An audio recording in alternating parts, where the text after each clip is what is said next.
مومن اور منافق کا فرق یہ ہے کہ مومن تو جب غلطی پر کرے گا جس طرح جسم پر کوئی داغ پڑ جاتا ہے، کپڑے گندے ہو جاتے ہیں، اس کا دل بے چین ہوتا ہے، پریشان ہوتا ہے، اور وہ اس پر استغفار کرتا ہے، اپنی اصلاح کا وعدہ کرتا ہے، کوشش کرتا ہے۔ استغفار کے لیے بھی یہ ضروری نہیں ہے کہ آدمی پھر گناہ سے دوبارہ نہ ہو۔ اللہ تعالیٰ نے کوئی ایسا مطالبہ ہم سے نہیں کیا ہے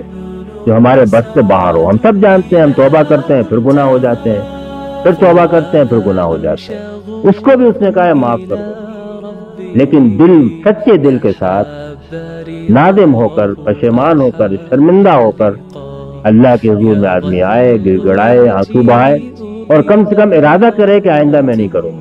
تو یہ بھی اللہ کے نزدیک کافی ہے قبولیت کے لیے۔ لیکن جو آدمی اڑ جائے اور اصرار کرے اور نوٹس ہی نہ لے اور کوئی دوسرا کہے تو ناراض ہونے لگے،